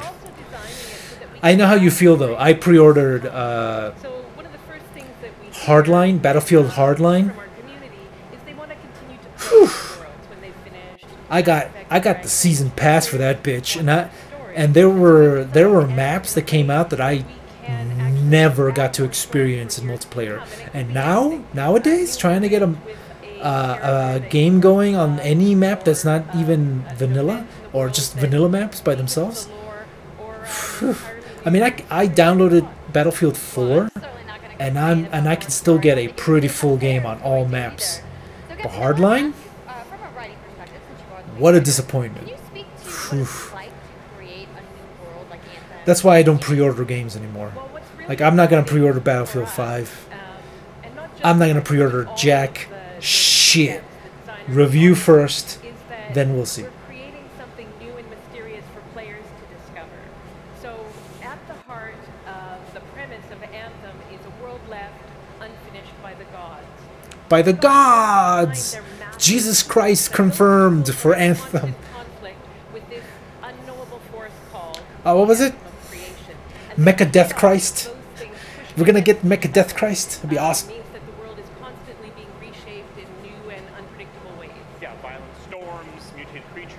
Dynamic weather, cool. And Iron Man's. Now, something I think a lot of players out there maybe don't stop to think about is just how unless something is limited, like actually you're not going to get to see a lot of that, whatever you pre-order, then I really would recommend not to pre-order anything. Just wait, you know? Just wait until it comes out. Especially if you buy something digital. If you buy something digital, there's no point in pre-ordering. Pre-ordering used to exist in the past because there were you couldn't really download games on consoles. So you really need to you really would need to pre-order if a store around your area was the only place you can get the game. And that's where you're gonna have to buy it. And if they run out of the game, then yeah, sure, pre-order it. But you really don't need to do it nowadays. It's really not a big deal. You're not gonna run out of digital copies. Hello, Isomakatosh. Welcome to the stream. Yes, we got Mike and camera. I'm here. It's a world, an experience that's meant to feel alive, like it's happening right now. And so the world is always changing. Whether the storms. Did Born notice the European? What? Yeah, it's a really no, great I didn't notice it. concept to write for, because what it means is it gives us the opportunity to drop into the world, almost in real time, a dramatic event that changes the world for everyone. It's an. We've seen this before, guys. Destiny does this. The whole dramatic event things. We've seen it before. Sound really cool the way that they sound like they're going to come together. But even though there's obviously a lot going on, it really all comes back to your character. So let's talk about who we're going to be playing as and why we're fighting. But I do like that they said it's a single-player experience. So that's okay with me. How much will it be like single-player focus? I'm not 100% sure. Is the story gonna revolve just around me? Cause Destiny does a really stupid fucking thing, which a lot of MMOs do, where you're the only one that can save us. You're the only one that can stop this great evil. You and the 50,000 other people behind you. Now, I've heard you call this power armor a couple different things. Is it a suit? Is it a javelin? Like, what's the canon term here? We call them javelins, and there are 4, and they each have unique abilities. There's the Ranger, football trophy? and then there's the Colossus. The Colossus. I'm the Juggernaut. That's the ninja. The space magician. The space wizard. Sure. Way to play the game. But the thing to remember is, like Kathleen said, you're not your suit. You are a freelancer. Can I paint flames on my suit so it goes faster? Crotch plate? No. Oh, okay. Or the javelins that your friends are using. So, really, what this allows us to do is we built this. I like the designs more than Destiny. Destiny's art has never, Halo art has never really interested me. It all looks kind of goofy. Like Master Chief just looks like a guy, like an ATV pilot guy that's been like roided up. Here they look more like actual suits, like Iron Man suits. Okay, some actual gameplay, exploding things, that's fine. It's a third-person shooter, which is fine.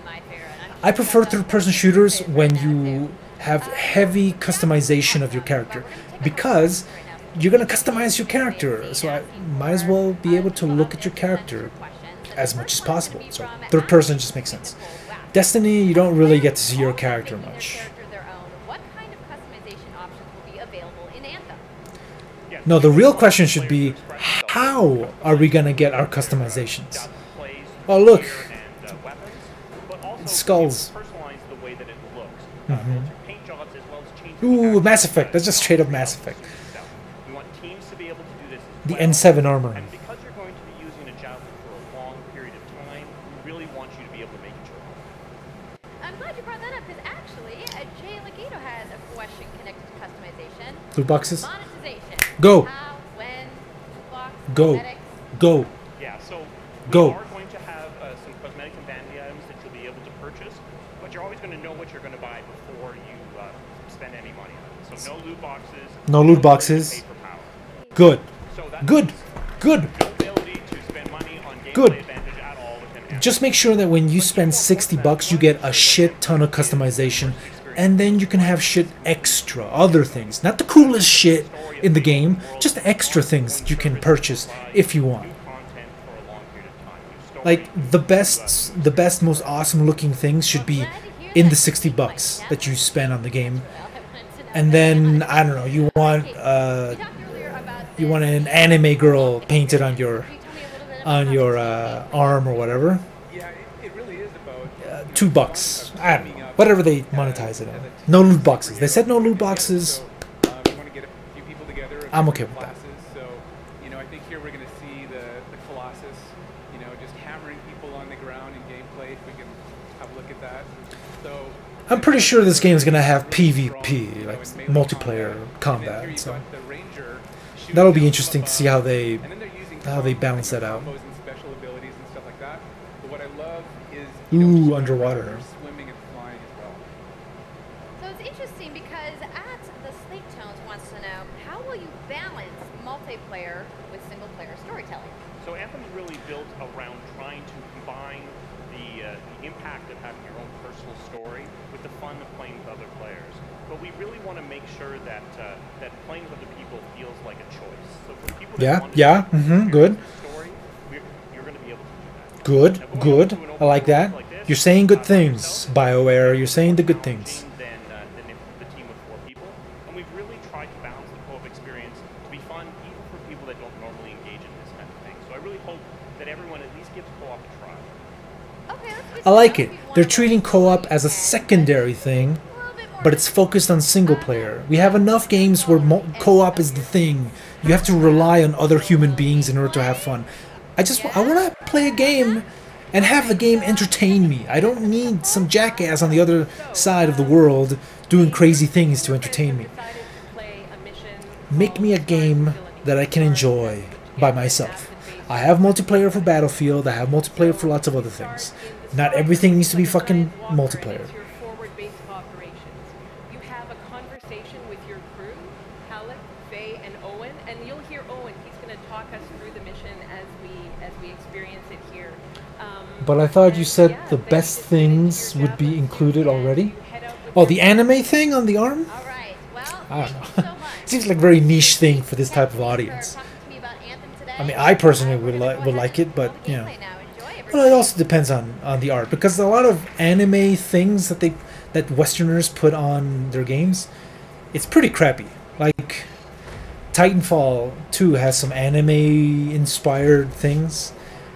They're very westernized. No, thank you. Like it needs to feel legit animes from Korea or Japan.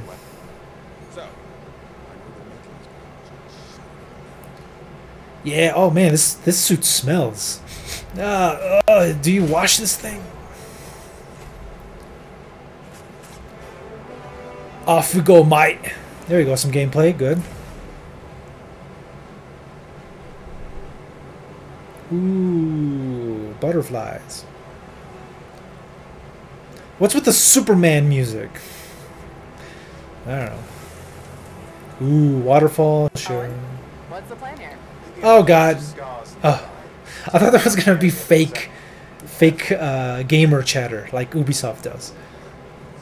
Or also like I think they did in the previous trailer. Okay, here we go. Some actual just straight up gameplay. Good. MMO numbers. Not a huge fan, but you know, whatever. It's not the biggest thing. Cool explosions, some good Checking out the Scar Camp some more. some good physics, lots of detail. A lot of scale. These are big maps we're going through. Giant Colossus, shoot it in its dick. Yeah, dick shots. Critical heat. Okay, you're not even gonna like pick up whatever you got. No, okay. You just shot a bunch of missiles at it for no reason, just because you felt like it. The game looks pretty. It's a pretty looking game. But pretty games don't excite me anymore, because you know it's 2018. Games look fucking pretty already. There's a lot of really pretty games out there. Destiny looks really pretty. It's a very pretty game. It did not hold my interest whatsoever. And it's a gorgeous game. And I play it in 4K, HDR, everything it's got. It's a beautiful game. Graphics don't hold my interest for very long.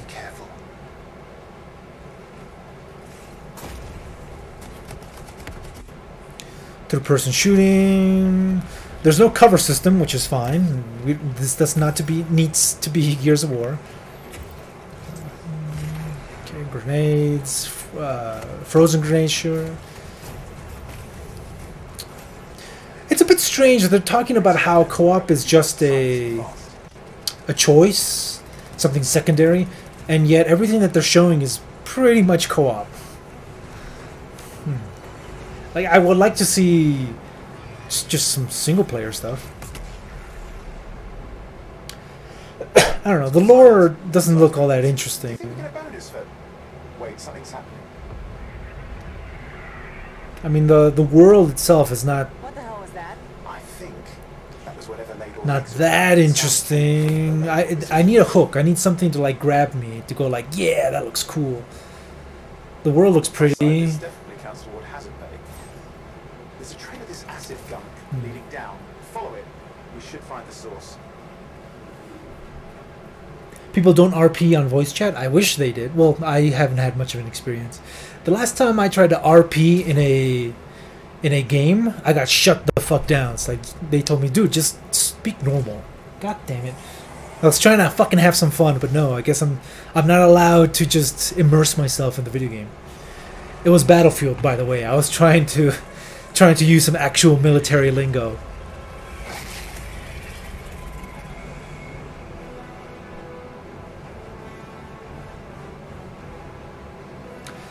Well, that's Anthem. I mean, it's a pretty game. Monsters looked okay. Yeah, that was actually just a short version of the full demo that we brought here to LA. So if you want to, I don't know. I like what they said. They said good things. No loot boxes. Constant updating of stuff. So Anthem comes out February 2nd. I'm alright. I'm not like super hyped for it, but it's on my radar. On PC, that's where I'm gonna get it. Next year. Alright, well, it's on my radar. It's on my radar. I'll keep an eye on it.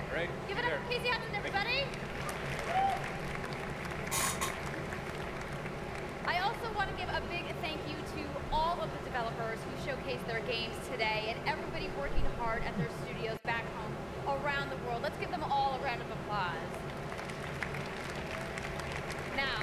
Yeah, it depends on who you play with. Wait to play. But you guys, EA has so much available right now. Now, for those of you keeping score, you can get your free trial of FIFA 18's World Cup today. And Andrew told us about the free trial of Origin Access. Yarny is back with a Free bunch trial of Origin Access. also Okay. available today. Yeah, Yarny. Take on your friends in Command & Conquer Rivals starting today as well.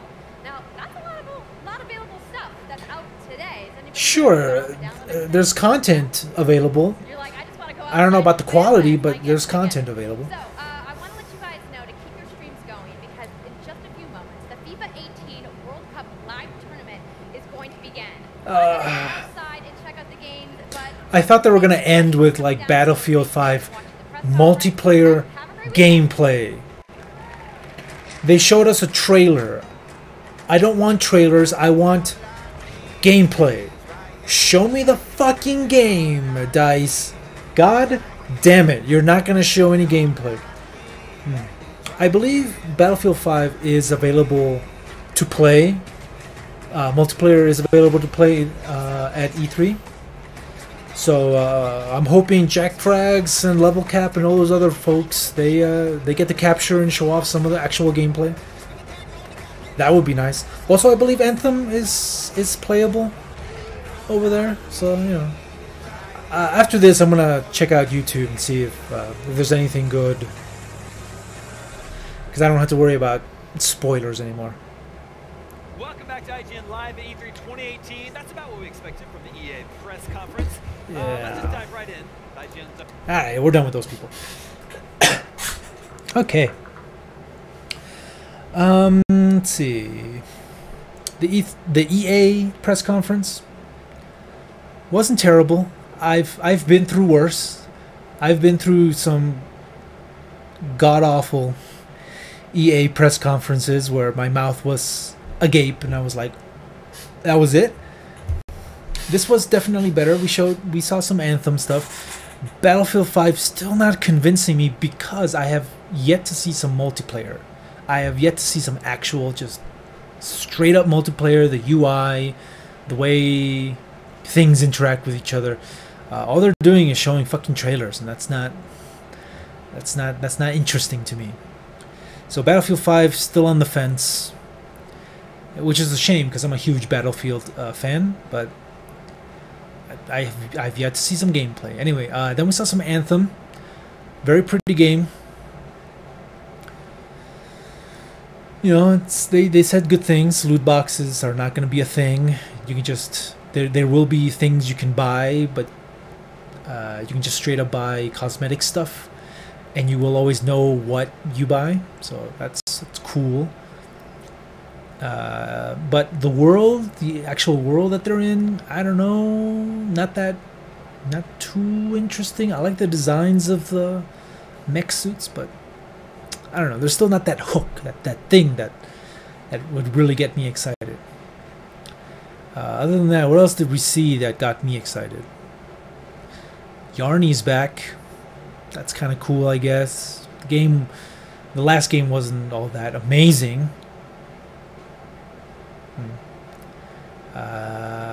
Got that Bird Girl game coming along.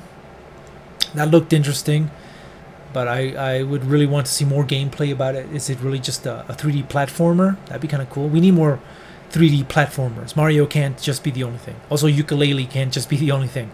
And A Hat in Time, that sort of stuff. We need more. I don't know. It wasn't terrible. It wasn't terrible. I'm not mad. I'm not super happy, but I'm not mad.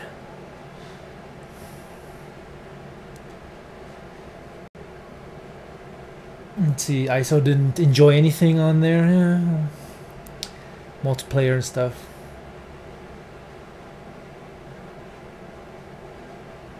Yeah, Anthem could be cool. I mean, if you guys are up, we can all just purchase Anthem. Let's pre-order Anthem, and then we can start sharing skins, and then I don't know.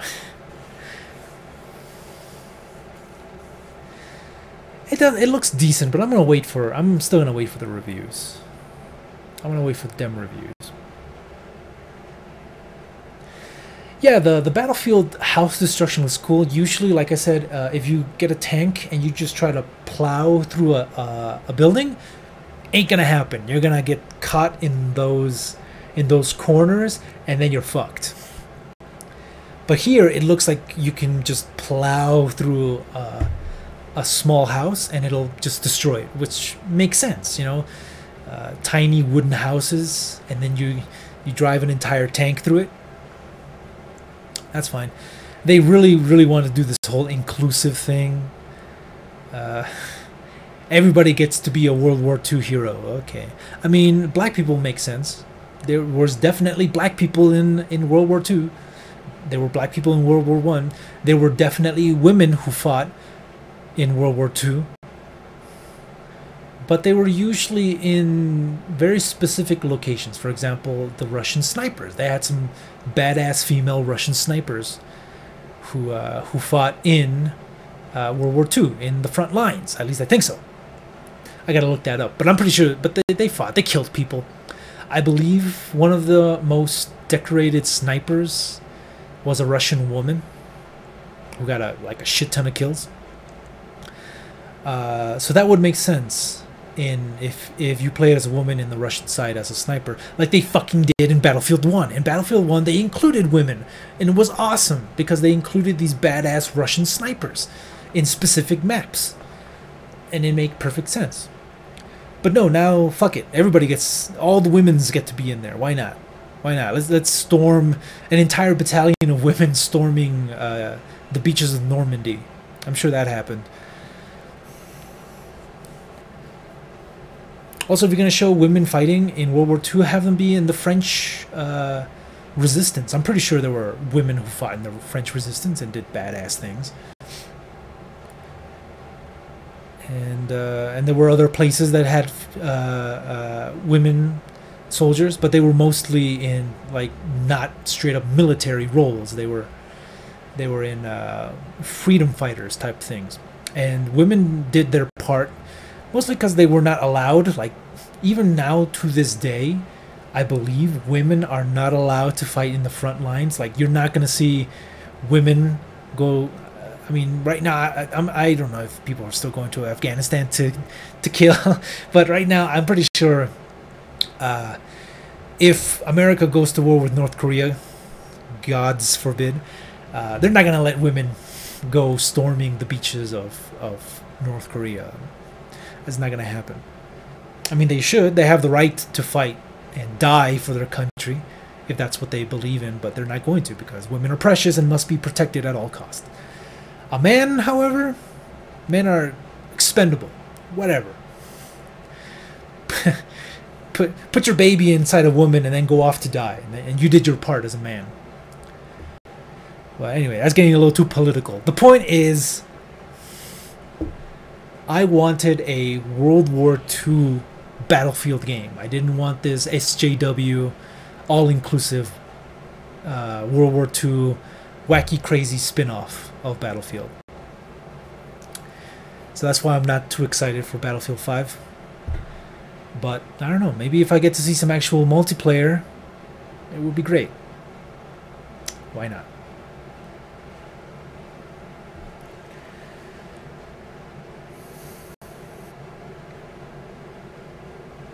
Oh, I love women in games. I would love to have more fucking women in games. I mean, I usually when I play a fighting game, I straight up just play the women because I don't need to play as sweaty men. And if you're gonna take a fantastical portrayal of something, then fucking let women in there. Why not? It's fantasy. Do whatever the fuck you want, and I want more women in there. But this is World War II. If you're not gonna commit to doing World War II, then leave it alone.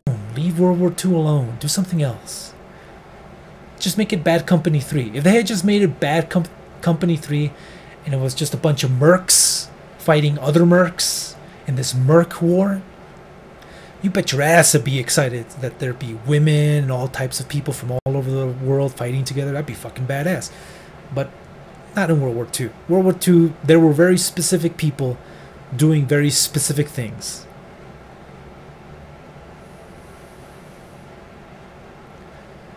The problem is World War II. Just don't make a World War II shooter. Just do something else. Leave it alone. Just leave it alone. Why do you have to change the past in order to make it more inclusive? let's erase the fact that there was racism in the 1950s. Let's not talk about that. No, let's just have black people and white people be all buddy-buddy in the war. Everybody loved each other. You know, because inclusive. Anyway, whatever.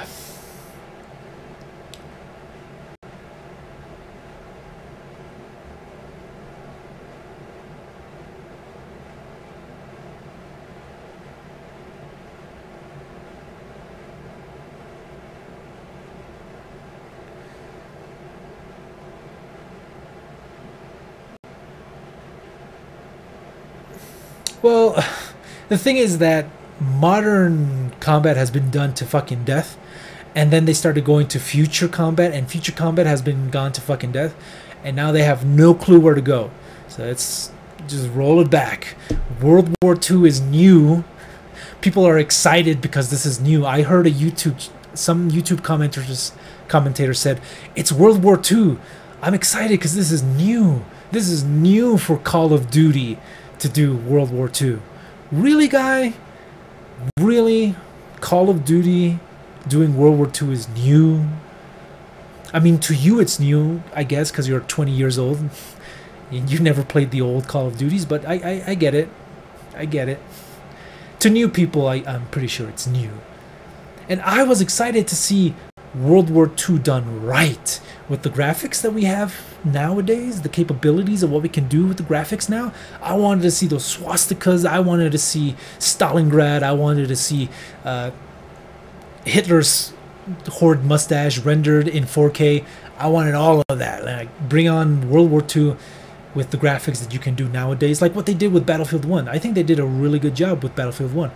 Battlefield 1 was not a incredibly accurate portrayal of World War I, and I get that, but they took liberties where they needed to, and they didn't where they didn't need to. For example, the soldiers that were fighting in these fights, and the locations that you were supposed to go in, and the fact that you won't see a random soldier carrying a fucking samurai sword on their back, or having goddamn mohawks, or putting face paint on their fucking faces. Like, I'm pretty sure that did happen in World War II, but those would be very special situations.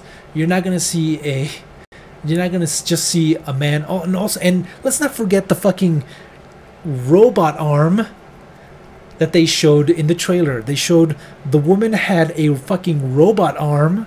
It wasn't actually a robot arm, it was just a hook.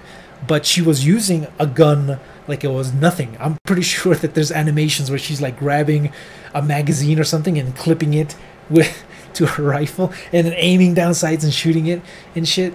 Like, that fucking hook hand can do amazing things. It's like her hand was never blown off. So she has fucking hook hands. Like, that's what we saw. That's what people saw in World War II. People with fucking hook hands fighting to take the beaches of Normandy. That's what we wanted to see. God fucking damn it.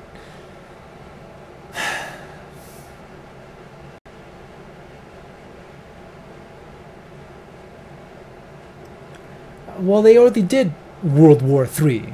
It was called Modern Warfare 3. That was all about World War III. It was the stupidest reason of World War III. The idea that Russia could invade everybody.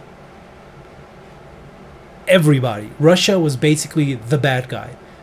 That was it. It was all countries against Russia. Okay. You know, the reason it's a world war is because they have two sides. The Axis and... goddamn, I can't remember. I've seen this so many fucking times I can't remember now. The Allies and the Axis. You have these two sides, and they're made up of different countries, each fighting for their own ideals. It wasn't just the world against Germany. It was a specific set of countries against another specific set of countries. And how they handled World War III in Call of Duty was crap, to say the least. But what would you expect from Call of Duty? Really?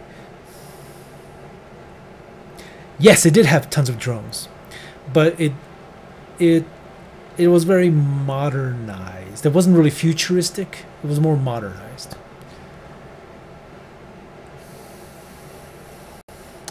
No, World War III would not exist. There would not be a war. World War III would just be a couple of pushes of a button and then we're nuked to fuck. And that's it. That's the end of the world.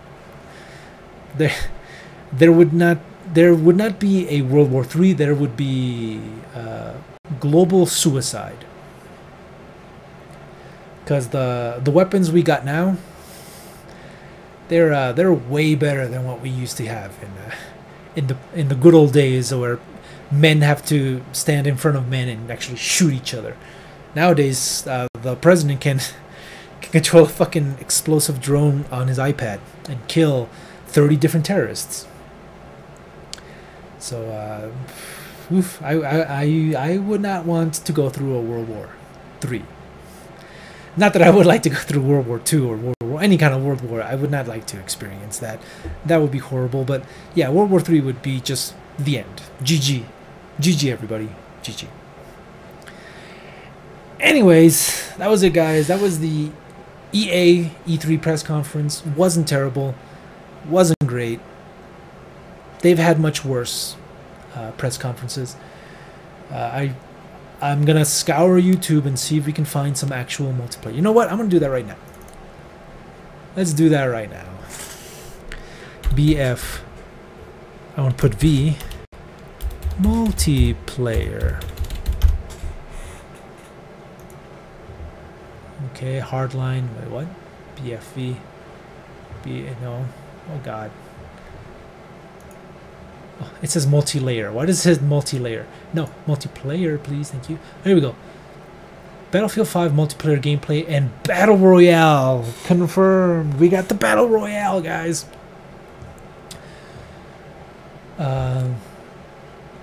Oh, here it is. Battlefield 5 gameplay, Grand Operations. Multiplayer gameplay, fortifications. Okay, here we go. There's actual gameplay. There's some actual, not just the trailer. At Grand Operations gameplay for Battlefield 5. And this video is sponsored by EA. So what is Grand Operations then? Well, it's a 64. No, I didn't see the Sony pre-E3 stuff. I'm just gonna focus on just their E3 press conference, and then I'll go back. Okay, cool. So there's, I like this. There's a little animation before you jump into it. Really cool. Always thought that Battlefield should do that stuff. This is just straight up multiplayer. It doesn't look all that better than Battlefield 1. The UI looks pretty much the same as Battlefield 1. To do this, you'll have to collect explosives that are dotted around the map and arm them on the cannons. Sounds easy, right? Well, oh, here we go, Minecraft mode. You'll be up against well, not really Minecraft, more such as sandbags and machine gun nests to stop Fortnite mode. And remember, if you plant one of the explosives, it can be defused by the defenders too. So once it's armed, it's rush. Stick around or your detonation celebration. So it's rush, but you're not just destroying some bullshit little MCONs. There's actual things. Oh, here we go, reviving. Here we go, touch his genitals a little bit. There you go, now you feel better. Any teammate in your squad if they go down. You can even ask for help if you need it. A squad revive won't put you back on full health though, like a medic revive will. Medic revives are much faster too. Let's take a look. And don't forget you can medic revive. See, look at that. You actually stick them with them. You don't just like magically do it. You actually have to interact with people. On day 1 will have an impact on day 2. So get to work. And you can use planes and tanks, of course you can, and other vehicles to help aid your advance. Yeah, the game doesn't really look that much better than Battlefield 1. I mean, and you'll need to resupply. I wouldn't. I expect maybe the graphics don't look better, but I hope the interactions are better. Ooh, look at that explosion! Yeah, that's cool. I'm okay with that.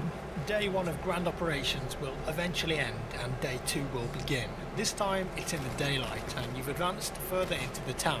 Notice that the game mode have a great night, Wired. I'll see you tomorrow for more E3 stuff. Flag captures which can be attacked or defended. Once again, tomorrow's my cheat day, so I'm going all in. Expect to see me eating some chips and shit. Just some fattening crap. Look at that! Oh, that wall going down, that's really cool. Okay, this looks better. I'm not seeing ridiculous things. I'm pretty sure eventually I'll hear some... Yeah, I hear a woman horribly being burnt to death. Yeah, there we go. Sniping in BF5 can be very effective. Okay. However, locating targets is more difficult now that 3D spotting has been heavily toned down and is very rare to see. 3D spotting...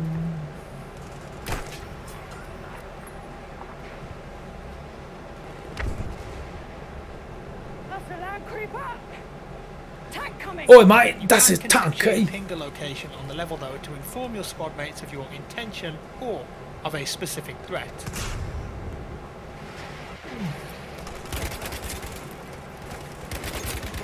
And what about those new movement mechanics that we heard about? Let's take a quick look. You can now dive in multiple directions, even onto your back. Look, you can dive on your butt. And shoot from that position too. Very cool.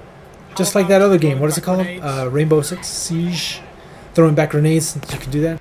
That's new. I mean, you could do that in Call of Duty, but now you can do it in Battlefield. Paul, as an attacker, Trick you shots. keep pushing through every sector until you take them all or your tickets expire. In this build of the game, there are only 2 days. However, in the final build of the game, I think snow levels are usually the most popular. Some people really like them. I think it's because you can spot enemy players a lot easier, you know, because the white snow. With 1 life only and very limited resources. Grand Operations is the epic new game mode of BF5. Grand Multiple Operations. Objectives over different days. I can definitely see this one being a fan favourite. Well, they brought back just That's all for today, RPGs. guys, I hope you enjoyed this video. If you did, leave me a like. If you didn't, a dislike. Let me know your thoughts. Kill down screen in looks the pretty much the comments same. Below. Obviously, this is the first time we're seeing BF5 gameplay footage, so I hope you guys have enjoyed Gas this early masks. content.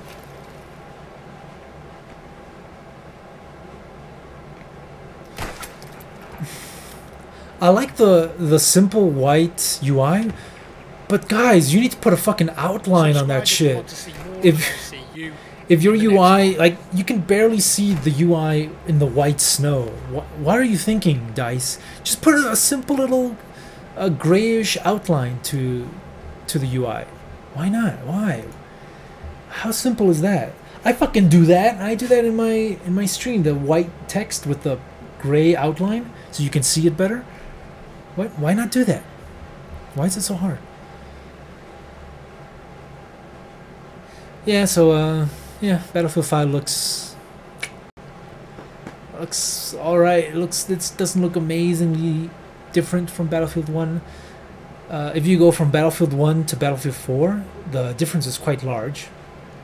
Battlefield 1 is already a gorgeous game, and the Battlefield 5 looks like it's going to be a good-looking game too. That's all I can say.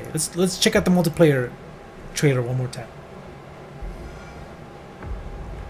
I was talking through this on the EA thing.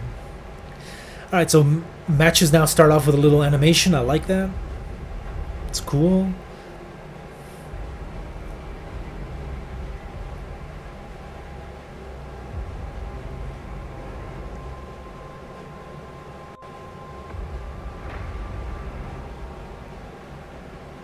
The horrors of war.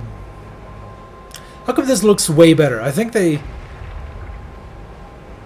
this does look way better than what the other guys showed. In terms of just contrast and detail and things, it looks way better. Maybe the PC that he was playing it on wasn't like super ultra charged? I don't know.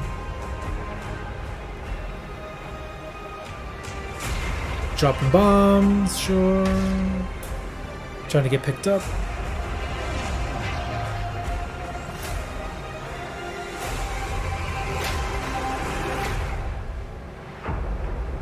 It's funny how it's a World War II battlefield, and I'm seeing very little swastikas. I'm seeing very little Nazis. Aren't like Nazis the thing to murder?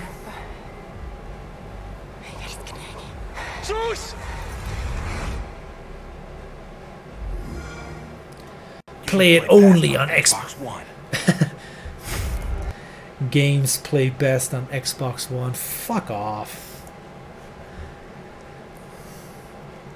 Not if you have a really good PC.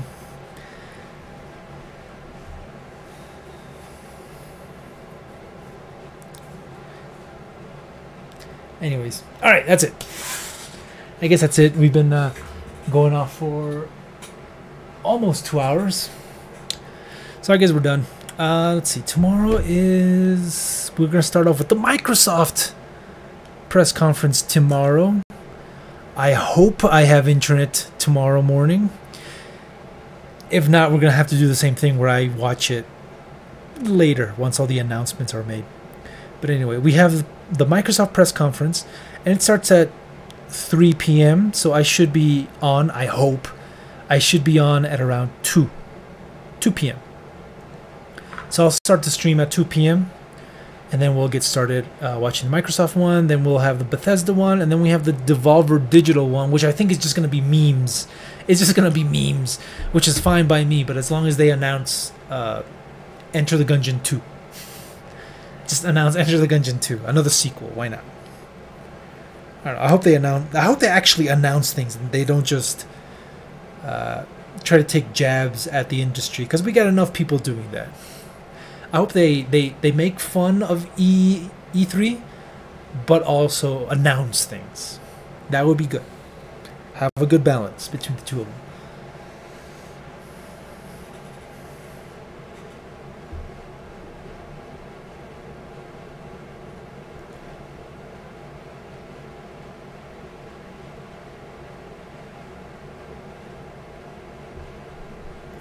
It's going to be a long stream with Microsoft? I hope so.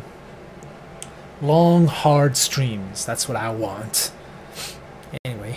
Well, I'm sorry to hear that, Mal, but I am recording all these things, and I want to put them up on my YouTubes immediately after the stream is done, so people can watch it there. I mean, I might as well use my YouTube for something.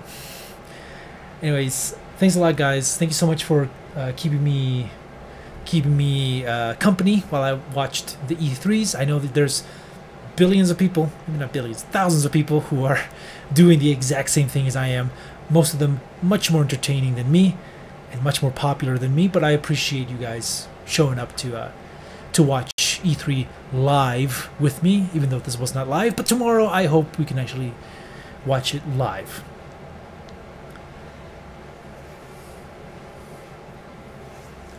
No, I don't think Devolver is going to be ridiculously long. That would be great, but I don't think so. Anyways, thanks a lot, guys. I will see you all tomorrow at 2 o'clock. Yeah, I'll see you guys tomorrow at 2 o'clock. Have a great night. Bye.